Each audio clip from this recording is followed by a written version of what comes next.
Friends, എല്ലാവർക്കും നമസ്കാരം. നമ്മുടെ ഇഷ്ടപരമ്പരയുടെ ഇന്നത്തെ പുതുപുത്തൻ വിശേഷങ്ങളിലേക്ക് ഏവർക്കും സ്വാഗതം.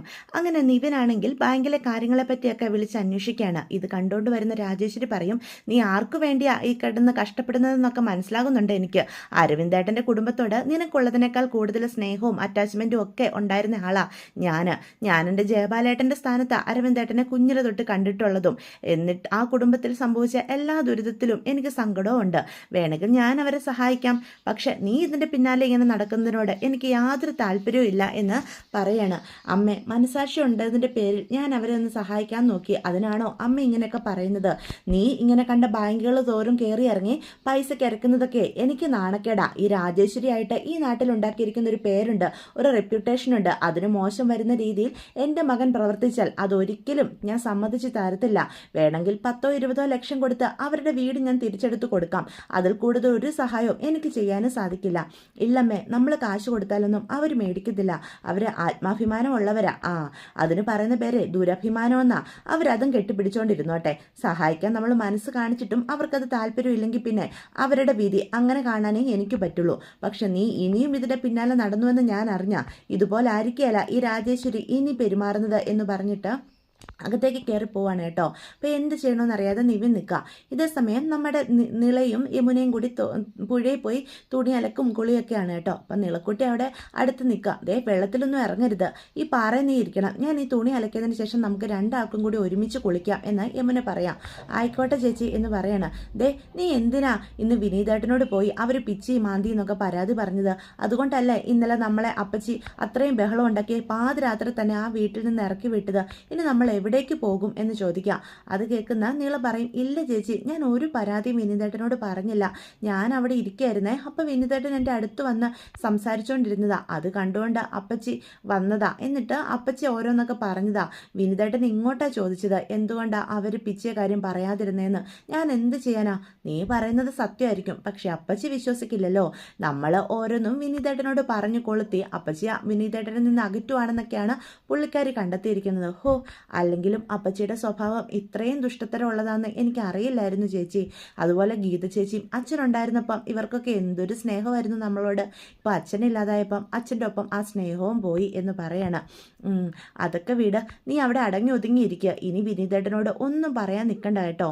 നമ്മളിപ്പം കയറി കിടക്കാൻ ഒരു വീട് പോലും ഇല്ലാത്തവരാ. ആരെന്തു പറഞ്ഞാലും അത് കേൾക്കാൻ ബാധ്യസ്ഥരുവാ. ദേ, ഞാൻ ഈ തുണി വേഗം അലക്കട്ടെ എന്നും പറഞ്ഞ് യമുന തുണിയൊക്കെ അലക്കിക്കൊണ്ടിരിക്കുക. പെട്ടെന്ന് നമ്മുടെ നീളമോൾക്ക് തല ചുറ്റുകയാണ്. അവൾ അവിടെ വീഴാം. അപ്പം ഇതൊന്നും ശ്രദ്ധിക്കാതെ യമുന ഓരോന്നും സംസാരിച്ചുകൊണ്ടിരിക്കുക. അപ്പം പെട്ടെന്ന് ഇവളെ സംസാരിച്ചിട്ട് ഒന്നും തിരിച്ച് പ്രതികരണമൊന്നും ഇല്ലാത്തപ്പം യമുന നോക്കുക. എടി നീളെ, നീ ഇതെന്താ എന്നും ചോദിച്ചുകൊണ്ട് അടുത്തേക്ക് ചെല്ലുമ്പോഴാണ് നീള വീണ് കിടക്കുന്ന കാണുക. അയ്യോ മോളെ, നിനക്കിത് എന്തു പറ്റി? മോളെ നീളെ, കണ്ണ് തുറക്കടി എന്നും പറഞ്ഞ് പുഴയിൽ നിന്ന് കുറച്ച് വെള്ളം എടുത്ത് മുഖത്തൊക്കെ തളിച്ച് നോക്കുകയാണ്. പക്ഷേ കണ്ണ് തുറക്കുന്നില്ല. ഈശ്വര, ഞാൻ എന്താ ചെയ്യുക? ഈ അവസ്ഥയിൽ അമ്മയുടെ അടുത്തേക്ക് ഇവളെ കൊണ്ടുവന്ന അമ്മ കൂടുതൽ തകർന്നു പോവുള്ളൂ. കാവരി ചേച്ചിയും ഗംഗ ചേച്ചി കൂടി വീട്ടിലില്ല. ഇനിയിപ്പോൾ എന്താ ചെയ്യുക? ഞാൻ തന്നെ എങ്ങനെയെങ്കിലും ഇവളെ ആശുപത്രിയിൽ എത്തിക്കാം. കുഴപ്പമൊന്നും ഇല്ലായിരിക്കും. അതറിഞ്ഞതിന് ശേഷം വീട്ടിൽ വിളിച്ച് അമ്മയോട് പറയാം എന്ന് പറഞ്ഞ് ഒരു വിധത്തിൽ നിളയെ എടുത്തുകൊണ്ട് നമ്മുടെ യമുന ഓടുവാണ് കേട്ടോ. എന്നിട്ട് റോഡിലേക്ക് ഒരു വിധത്തിൽ എത്തിക്കുക. അപ്പോൾ ഒറ്റ വണ്ടികൾ പോലും ഇവരെ കണ്ടിട്ട് നിർത്തുന്നില്ല. അവളാണെങ്കിൽ വരുന്ന വണ്ടികൾക്കെല്ലാം കൈ നീട്ടുന്നുണ്ട്. ദയവേത് ഒന്ന് ഹോസ്പിറ്റലിൽ എത്തിക്കണേ എന്നും പറഞ്ഞ്. പെട്ടെന്നാണ് നമ്മുടെ നായകൻ നരൻ അതുവഴി വരുന്നത്.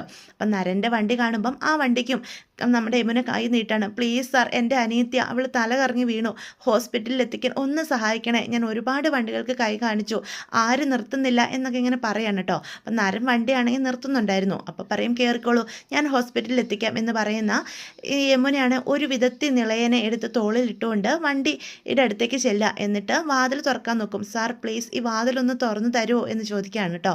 അപ്പം നരനാണെങ്കിൽ അതൊന്നും ശ്രദ്ധിക്കാത്ത രീതിയിലിരിക്കുക. വേഗം കയറി കുട്ടി, എനിക്ക് പോയിട്ട് കുറച്ച് തിരക്കുള്ളതാ എന്ന് പറയുന്ന കേൾക്കുന്ന യമുന തന്നെ ഒരു വിധത്തിൽ ഡോർ ഓപ്പൺ ചെയ്യുക, അകത്ത് കയറ്റാണ്. സാർ പ്ലീസ്, ഈ ഡോർ ഒന്ന് ക്ലോസ് ചെയ്യാൻ സഹായിക്കുമോ എന്ന് ചോദിക്കുമ്പം നരൻ തന്നെ വാതിലടിച്ച് കൊടുക്കുകയാണ് കേട്ടോ. എന്നിട്ട് നേരെ ഹോസ്പിറ്റലിലേക്ക് എത്തിക്കുക. അപ്പം വണ്ടിയിലിരുന്ന് യമുനയാണെ നിളയെ തട്ടി വിളിച്ചുകൊണ്ട് കരയാം. അപ്പം ഇതൊക്കെ കേൾക്കുമ്പോഴത്തേക്കും നരനും ആകെ സങ്കടം തോന്നുന്നുണ്ട്. നരൻ ഇടയ്ക്കിടയ്ക്ക് തിരിഞ്ഞു നോക്കുന്നുണ്ട്. വേഗം ഹോസ്പിറ്റലിൽ എത്തിയതിന് ശേഷം ഒരു അറ്റൻഡറെ കൂട്ടി സ്ട്രെച്ചർ ആയിട്ടൊക്കെ വരുന്നതൊക്കെ നരനാണ്. എന്നിട്ട് അതിൽ കിടത്തിക്കൊണ്ട് പോവാണ് നമ്മുടെ നിളക്കുട്ടിയെ. അപ്പം അവർ രണ്ടുപേരും ഹോസ്പിറ്റലിൻ്റെ ഉള്ളിലേക്ക് കയറിപ്പോയി എന്ന് കണ്ടതിന് ശേഷം നരൻ ഒന്നും പറയാതെ തിരിച്ചു പോവാണ്. യമുനയ്ക്ക് അദ്ദേഹത്തോട് ഒരു നന്ദി പറയണമെന്ന് ആഗ്രഹം ഉണ്ടായിരുന്നേ. പക്ഷേ യമുന തിരിഞ്ഞു തിരിഞ്ഞ് നോക്കുന്നുണ്ടെങ്കിലും അതൊന്നും ശ്രദ്ധിക്കാതെ നരൻ പെട്ടെന്ന് അങ്ങോട്ട് പോവാണ് കേട്ടോ. ഇതേ സമയം കുറേ സമയമായിട്ടും കുട്ടികളെ കാണാത്തത് കൊണ്ട് ആകെ ടെൻഷൻ അടിച്ചുകൊണ്ട് ശാരദ തോട്ടിലേക്ക് വരിക. ഒരു വടിയൊക്കെ ഒടിച്ചുകൊണ്ടാണ് വരുന്നത്. 2 പെൺപിള്ളാരാ, ഇവൾമാർക്ക് ഒരു ബോധവും ഇല്ല. കണ്ടില്ലേ അമ്മേ, എത്ര നേരമായി പോയിട്ട്, എന്നിട്ട് ഞാൻ വിളിച്ചിട്ട് ഫോണും എടുക്കുന്നില്ല, കുളി കഴിഞ്ഞ് കയറി വരാറുമായിട്ടില്ല. ഇത് 2 അടി വെച്ച് കൊടുക്കണം, എങ്കിലേ ഒരു പാഠം പഠിക്കുള്ളൂ, ഇനി ഇങ്ങനെ ചെയ്യാതിരിക്കുള്ളൂ എന്ന് പറയാം. എൻ്റെ ശാരദ, നീ എന്തിനാ കുട്ടികളോട് വെറുതെ ദേഷ്യപ്പെടുന്നത്? അതുങ്ങൾ സമാധാനത്തോടെ ആ പുഴയിലെങ്കിൽ പുഴയിൽ അവിടെ പോയി കുറച്ച് നേരം ഇരിക്കട്ടെ. വീട്ടിൽ വന്നു കഴിഞ്ഞാൽ സുജാതയുടെ മുഖം കാണണ്ടേ, അതുകൊണ്ടായിരിക്കും അവരവിടെ ഇരിക്കുന്നതെന്ന് പറയാം. അമ്മയ്ക്ക് അങ്ങനെയൊക്കെ പറയാം, എനിക്കല്ലേ ആദ്യം പിടിക്കുന്നത്. മക്കളിൽ ഒരെണ്ണം പോയിട്ട് വരാൻ വൈകിയാൽ എനിക്ക് ടെൻഷനാ അമ്മേ എന്നും പറഞ്ഞ് ശാരദ തോട്ടിലേക്ക് ചെല്ലുക. എടി നിളേ, യമുനെ എന്നും പറഞ്ഞ് അവിടെ എല്ലാം വിളിക്കുക. ഇത് കണ്ടോ അമ്മേ, തുണിയെല്ലാം അലക്കാതെ എല്ലാം കൂടി കൂട്ടിയിട്ടേക്കുക, ഇവൾമാരിത് എവിടെ പോയി കിടക്കുക എന്ന് പറയാം. ഇവർ ഫോണും എടുക്കുന്നില്ലല്ലോ, ഇതെന്തോ പറ്റി, എൻ്റെ കുട്ടികൾ എവിടെ എന്ന് പറഞ്ഞ് ശാരദയ്ക്ക് പെട്ടെന്ന് ടെൻഷനാവുക. നീ സമാധാനപ്പെട് ശാരദ, അവരിവിടെ എവിടെയെങ്കിലും കാണും. ഇല്ലമ്മേ, ഇവിടെ എങ്ങും കാണുന്നില്ല. അതേ നോക്കിക്കേ, പാതി അലക്കിയ തുണി ഇങ്ങനെ ഇട്ടെറിഞ്ഞിട്ട് യമുന നിളയും കൊണ്ട് എങ്ങോട്ടും പോവില്ല എന്ന് പറയാണ്. പെട്ടെന്ന് നമ്മുടെ ശാരദയുടെ കയ്യിലിരിക്കുന്ന ഫോൺ ബെല്ലടിക്കുകയാണ്. അപ്പം യമുനയുടെ നമ്പർ കാണുമ്പം കോൾ അറ്റൻഡ് ചെയ്യും. ഹലോ മോളെ, നീ ഇത് എവിടെയാ? ദേ ഞാനും അച്ഛമ്മയും കൂടി ഇവിടെ എല്ലാം വന്ന് നിങ്ങളെ നോക്കി, നിങ്ങളെ കണ്ടില്ല, നിങ്ങളിത് എവിടേക്കാണ് പോയത്? അമ്മ ഇങ്ങനെ ടെൻഷൻ ആവില്ല, ഞാനൊരു കാര്യം പറയാൻ പോവാ. അച്ഛമ്മ കൂടെ ഉണ്ടോ? എങ്കിൽ സ്പീക്കറിലിട്, അച്ഛമ്മ കൂടി കേൾക്കേണ്ട കാര്യമാണ്. എന്താ മോളെ, നീ ഇങ്ങനെ ടെൻഷൻ അടിപ്പിക്കാതെ കാര്യം പറ. അതമ്മേ, നമ്മുടെ നിളയൊന്ന് തല കറങ്ങി വീണു. തല കറങ്ങി വീഴുകയോ? എന്നിട്ട് നിങ്ങളിപ്പോൾ എവിടെയാ? ഞങ്ങൾ ആശുപത്രിയിലാ. ആശുപത്രിയിലോ? ഏത് ആശുപത്രിയിൽ? സിറ്റി ഹോസ്പിറ്റലിൽ. ദൈവമേ, നിങ്ങൾ തനിച്ചല്ലേ ഉള്ളൂ? ദേ ഞാൻ ഇപ്പോൾ അങ്ങോട്ട് വരാം. വേണ്ട, അമ്മ വരേണ്ട ഒരു കാര്യമില്ല. അച്ഛമ്മയും അമ്മയും കൂടി അവിടെ ഇരുന്നു, ഞങ്ങളിപ്പോൾ തിരിച്ചു വരും. കാവേരി ചേച്ചിയും ഗംഗ ചേച്ചിയും എന്തായാലും ഈ സിറ്റി തന്നെ ഉണ്ടല്ലോ, അവരോട് ഞാൻ ഇങ്ങോട്ട് വരാൻ പറഞ്ഞിട്ടുണ്ട്. എന്നിട്ട് നിളക്കിപ്പോൾ എങ്ങനെയുണ്ട് മോളെ? അനീമിക്കായതാ, ഡീഹൈഡ്രേഷനും ഉണ്ടെന്നാണ് പറഞ്ഞത്. വെള്ളത്തിൻ്റെയും ആഹാരത്തിൻ്റെയും കുറവ് അവളുടെ ശരീരം തളർത്തിയത് കൊണ്ടമ്മേ അവൾ തല കറങ്ങി വീണത്. ഇപ്പോൾ ട്രിപ്പ് ഇട്ട് കിടത്തിയിരിക്കുക, അത് കഴിഞ്ഞാൽ വിടുമെന്നാണ് പറഞ്ഞത്. വേറെ കുഴപ്പമൊന്നുമില്ല, നിളയ്ക്ക് വേറെ പ്രശ്നമൊന്നും ഇല്ലല്ലോ അല്ലേ മോളെ? ഇല്ലമ്മേ, അമ്മയൊന്ന് സമാധാനപ്പെടുക, അവൾക്കൊരു കുഴപ്പവും ഇല്ല എന്ന് പറയാണ്. ഞാൻ വരട്ടെ അങ്ങോട്ട്? വേണ്ടെന്നേ, കാവേരി ചേച്ചിയും ഗംഗ ചേച്ചിയും ഇപ്പം ഇങ്ങോട്ട് വരും, അവരുടെ കൂടെ ഞങ്ങൾ അങ്ങോട്ട് വരാം. അമ്മയും അച്ഛമ്മയും സമാധാനത്തോടെ അവിടെ ഇരിക്കുക. ഇതൊന്നും അറിയിക്കാതിരുന്ന അമ്മ ടെൻഷൻ ആവുമല്ലോ എന്ന് കരുതി വിളിച്ചു പറഞ്ഞതാ എന്ന് പറയാം. പെട്ടെന്ന് കാവേരിയും ഗംഗയും കൂടി അവിടേക്ക് വരിക. യമുനെ, നിളക്കിപ്പോൾ എങ്ങനെയുണ്ട്? എന്തു പറ്റിയതാ മോളെ എന്ന് ഗംഗ ചോദിക്കാം. ചേച്ചി, ഭക്ഷണത്തിൻ്റെ കുറവുണ്ട്, ഡീഹൈഡ്രേഷനും ഉണ്ടെന്നാണ് പറഞ്ഞത്, അതാ ട്രിപ്പ് ഇട്ട് കിടത്തിയിരിക്കുന്നത്. ഇത് കഴിയുമ്പം നമുക്ക് പോകാമെന്നാണ് പറഞ്ഞത് എന്ന് യമുന പറയാം. പെട്ടെന്ന് ഡോക്ടർ അവിടേക്ക് വരുമ്പം കാവേരി ചോദിക്കും, നിളയ്ക്ക് വേറെ പ്രശ്നമൊന്നും ഇല്ലല്ലോ അല്ലേ ഡോക്ടറെ എന്ന് പറയാം. ഏയ്, കുഴപ്പമൊന്നുമില്ല, ആൾ അനീമിക്കാം.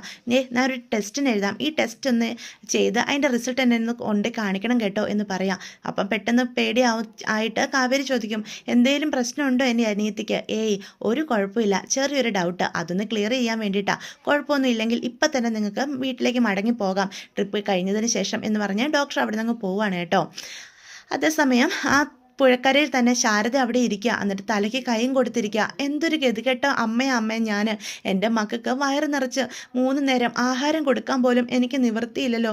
ചെറിയ കുഞ്ഞാ അത്, അതിന് വിശപ്പും ദാഹവും സഹിക്കാൻ കഴിയാതെയാണത്രേ തല കറങ്ങി വീണത്. ഞാൻ എന്താ ചെയ്യുക എന്നും ചോദിച്ച് ആകെ കരയുക. അത് കാണുമ്പം ശാരദ എന്തു പറഞ്ഞ് സമാധാനിപ്പിക്കണം എന്നറിയാതെ അച്ഛമ്മയും അടുത്ത് തന്നെ ഇരിക്കുകയാണ് കേട്ടോ.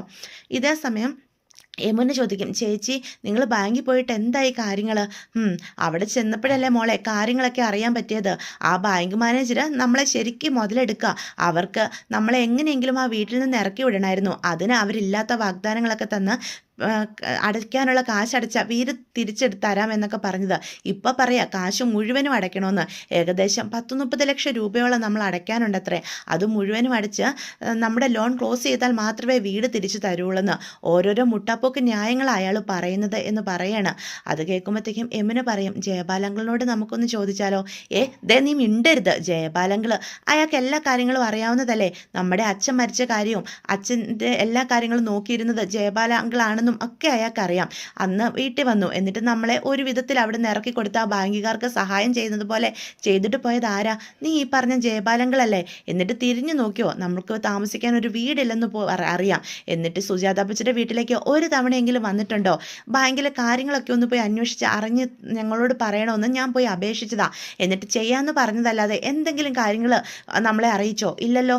നമ്മൾ തന്നെ മുന്നിട്ടിറങ്ങിയപ്പോൾ തന്നെ ഇതെല്ലാം അറിഞ്ഞത്. ഇനിയെങ്കിലും നമ്മുടെ കാര്യങ്ങൾ നമ്മൾ ചെയ്യണം. നീ അത് മനസ്സിലാക്കി ജീവിക്കാൻ പഠിക്കുക മുന്നേ. അല്ലാതെ മറ്റുള്ളവർ ചെയ്യട്ടെ ചെയ്യട്ടെ എന്ന് വിചാരിച്ച് നടന്നാൽ ഒന്നും നടക്കാൻ പോകുന്നില്ല. നമ്മൾ തന്നെ എന്തെങ്കിലും ചെയ്തേ പറ്റൂ എന്ന് കാവേരി പറയണം കേട്ടോ. അപ്പോൾ യമുനയ്ക്ക് എന്ത് പറയണമെന്ന് അറിയാതെ നിൽക്കുക. അപ്പോൾ ഗംഗയും വരെയും കാവേരി പറയുന്നതാ മോളെ ശരി. നമ്മൾ ചെയ്യേണ്ട കാര്യങ്ങൾ നമ്മൾ തന്നെ ചെയ്യണം. അല്ലാതെ നമ്മളെ സഹായിക്കാൻ ഇന്നയാൾ വരുമെന്നും പറഞ്ഞിരുന്ന ഒന്നും നടക്കാൻ പോകുന്നില്ല. ഇപ്പം തന്നെ നമ്മൾ പെരുവഴിയിലാണ്. എങ്ങനെയെങ്കിലും നമ്മുടെ വീട് നമുക്ക് തിരിച്ചെടുത്തേ പറ്റൂ. അതിന് നിങ്ങൾ രണ്ടുപേരും എൻ്റെ കൂടെ നിൽക്കണം എന്ന് ഗംഗ എന്തോ മനസ്സിൽ വെച്ചുകൊണ്ട് പറയണേ കേട്ടോ. ചേച്ചി എന്താ ഉദ്ദേശിക്കുന്നത്? എന്താണെങ്കിലും ഞങ്ങൾ കൂടെ ഉണ്ടാവും എന്ന് കാവേരിയും യമുനയും പറയണേ. അതോടുകൂടി ഇന്നത്തെ എപ്പിസോഡ് അവസാനിക്കുകയാണ്. അപ്പോൾ ഇതൊക്കെയാണ് വിശേഷങ്ങൾ. വീഡിയോ ഇഷ്ടപ്പെട്ടുവെങ്കിൽ ചാനൽ സബ്സ്ക്രൈബ് ചെയ്യാൻ മറക്കരുത്, ലൈക്ക് ചെയ്യാനും മറക്കരുത്, നിങ്ങളുടെ അഭിപ്രായങ്ങൾ കമൻറ്റ്സ് വഴി എന്നെ അറിയിക്കാനും മറക്കരുത്. അപ്പോൾ